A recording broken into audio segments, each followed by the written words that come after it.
Demi sampai sekolah, para siswa SMP 4 Cibitung Satu Atap di Kampung Ciloma, Dusun Kadudahung, Kecamatan Cibitung, harus menumpang perahu untuk menyeberangi Sungai Cikaso.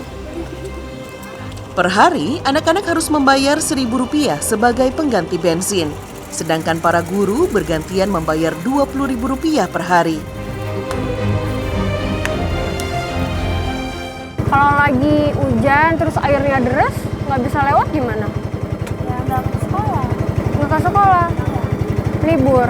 Ya, Nggak ada jalan lain untuk ke sekolah? nggak ada. Bagi anak-anak yang sudah lulus SD, SMP Satu Atap menjadi sekolah incaran pertama karena lokasinya paling dekat dari kampung. Butuh waktu sekitar 1 jam naik perahu untuk bisa sampai ke sekolah.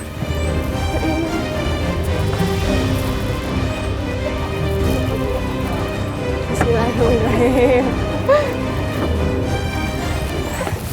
Ya beginilah perjalanan anak-anak SMP Ciloma untuk menuju ke sekolah setiap harinya. Naik perahu bersama-sama dan akhirnya sampai ke sekolah. Kalau cuacanya hujan, air deras, mau nggak mau ya libur atau terpaksa tidak sekolah. Ayo teman-teman, bisa!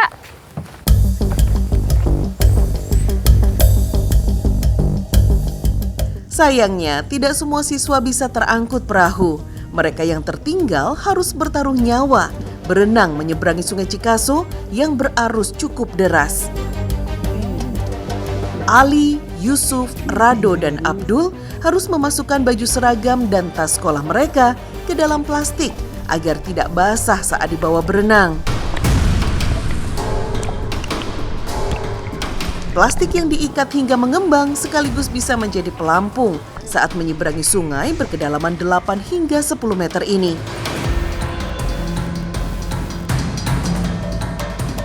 Namun semangat mereka tak pernah pupus. Berenang melintasi sungai dalam berarus deras sebenarnya sangat berbahaya bagi anak-anak. Apalagi masih ada buaya yang bisa menjadi ancaman. Bisa nggak? Oh, udah. Ini naik. Ya ampun.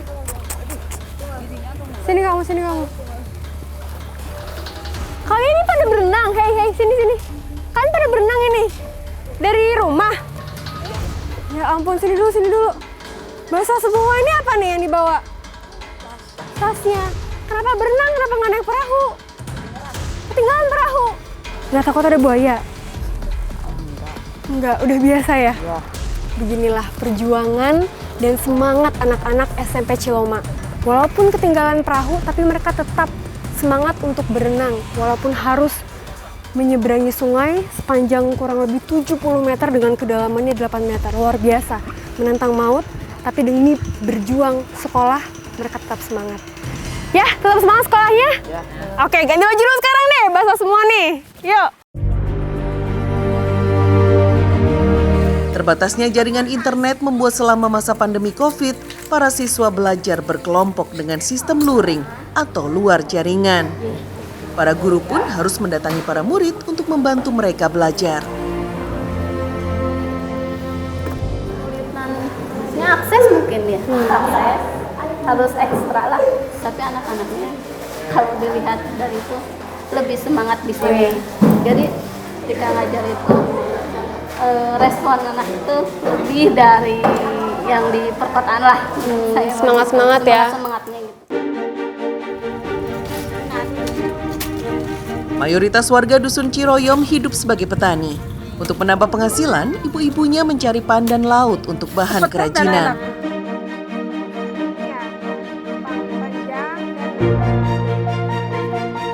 Seperti yang dilakukan Bu Iwa. Pandan laut atau pandan duri tumbuh subur di kawasan pesisir. Memotongnya mesti berhati-hati agar tidak terkena durinya yang tajam. Emang ini mau dijual? Iya, dijual. Oh, bisa? Bisa. Nggak ada perusahaan lain. Iwa akhirnya berhasil mengumpulkan 23 kg pandan duri yang hanya dihargai Rp39.000. Tidak sebanding memang dengan hasil kerja keras yang dilakukannya selama 2 hari.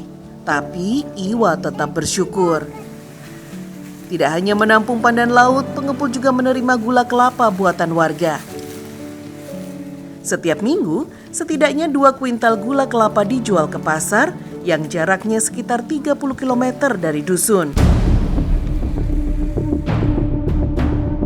Tantangan berikutnya menanti saat perjalanan menjual hasil tani. Setidaknya butuh 3 jam menumpang motor melalui akses jalan berbahaya, jembatan yang rapuh hingga menyeberangi sungai Karangbolong. Jembatan ini sebenarnya masih sangat baru karena dibangun pertengahan tahun lalu. Namun fondasi kayu dan bambunya sudah lapuk, bahkan bagian tengahnya pun sudah melengkung. Nah ini jembatan satu-satunya yang diakses oleh warga dan dibuat oleh warga sendiri untuk mengakses ke Kecamatan Surade, kecamatan terdekat untuk menjual hasil taninya. Bisakah saya beneran untuk wah ini?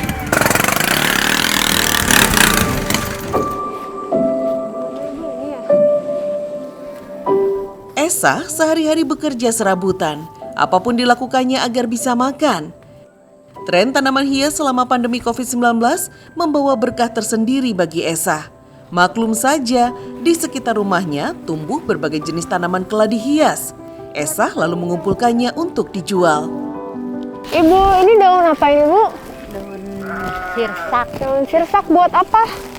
buat lanong, buat obat Obat apa, Ibu? obat kaki. Obat kaki. Emang kaki Ibu kenapa, Bu?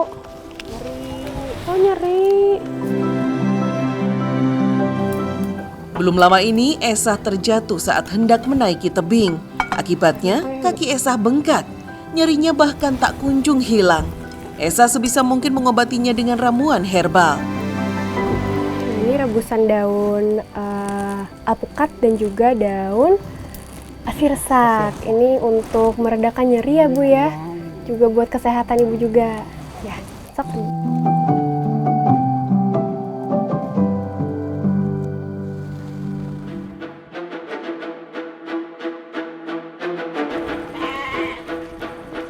Hari ini Esa dan Dani berencana naik ke atas bukit untuk menjual domba dan tanaman hias yang sudah dikumpulkan. Perjalanan tentu saja tidak mudah, apalagi kami berjalan menanjak dengan membawa beban yang cukup berat.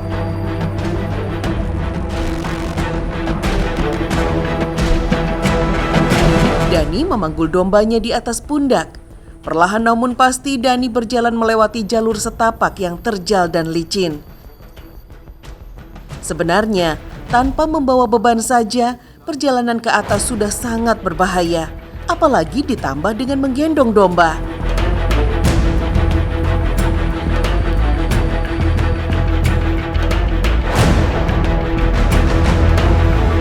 Sebisa mungkin saya mengikutinya, sambil membantu Esa membawa tanaman hias di dalam karung.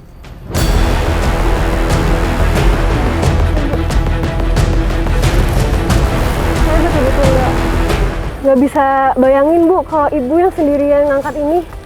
Berat bebannya, udah gitu harus naik tebing securam ini, seterjal ini, dengan medan yang berbatuan, lumut, dan licin. Ini berbahaya loh, Bu. Ya, saya yang bantu aja.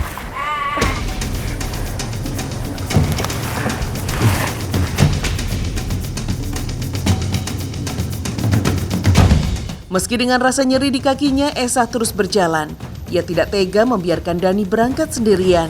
Bagaimanapun, domba dan tanaman hias harus dijual karena persediaan uang Esa sudah semakin menipis.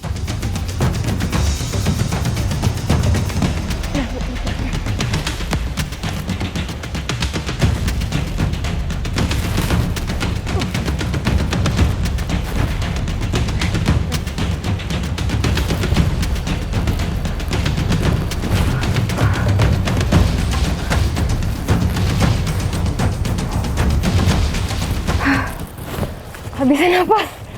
Ibu sama Dani masih kuat? Wah, hebat. Saya udah ngap-ngapan dari tadi. Ya ampun. Sesampainya di desa di atas bukit, Dani dan Esah langsung menawarkan domba pada para tetangga. Tidak memakan waktu lama, domba langsung terjual seharga Rp500.000. Terbilang sangat murah untuk domba berbobot lebih kurang 25 kilogram.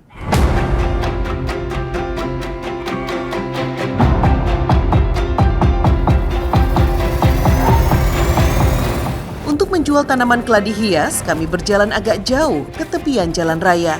Semoga saja banyak peminat. Biasanya, harga pasaran satu pot tanaman yang memiliki 4-5 tangkai daun dijual seharga Rp60.000. Seorang pembeli langsung tertarik melihat tanaman keladi hias yang kami bawa. Tawar-menawar pun tidak berlangsung lama. 100.000-an ya. Ini, iya, mohon ya Bu ya. Ini ternyata beberapa ada yang sobek, karena mungkin saya yang bawa jadi kena ini ya, jadi robek-robek. Maaf ya Bu ya. Jadi harganya cuma 100.000 nih sekarang ini. Punten ya Bu, maaf. Terima kasih. Esah dan Dani tentu saja sangat bersyukur dengan rezeki yang mereka dapatkan hari ini. Uang Rp600.000 hasil menjual domba dan tanaman hias sudah cukup untuk biaya hidup mereka sebulan ke depan.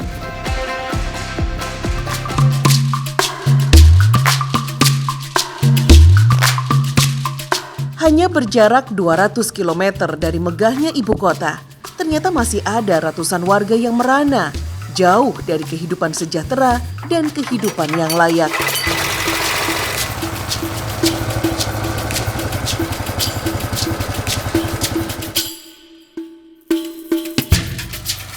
Berlokasi di Dusun Ciroyom dan Kadudahun, dusun terluar dan tertinggal di Desa Cibitung, Sukabumi, Jawa Barat. Bersama tim kesehatan yang akan bertugas, tim Indonesiaku bergerak menuju Desa Cibitung. Perjalanan panjang menuju Desa Cibitung paling cepat ditempuh melalui jalur air. Mengarungi Sungai Cikaso dengan perahu selama 3 jam.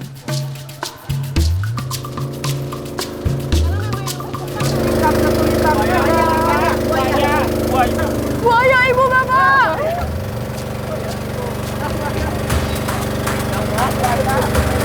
Salah satu sarang buaya di sini. Ya.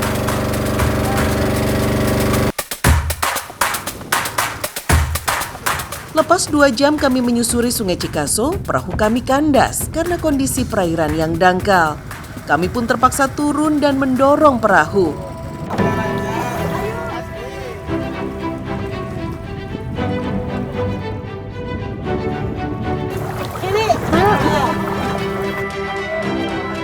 Perjalanan menuju Dusun Ciroyom masih 1 jam lagi.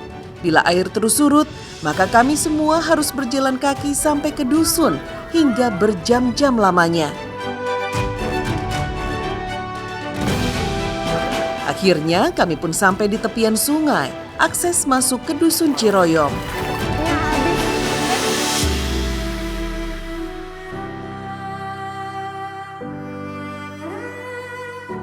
Agenda kami hari ini adalah imunisasi difteri dan tetanus untuk anak-anak siswa sekolah dasar kelas 1, 2, dan 5.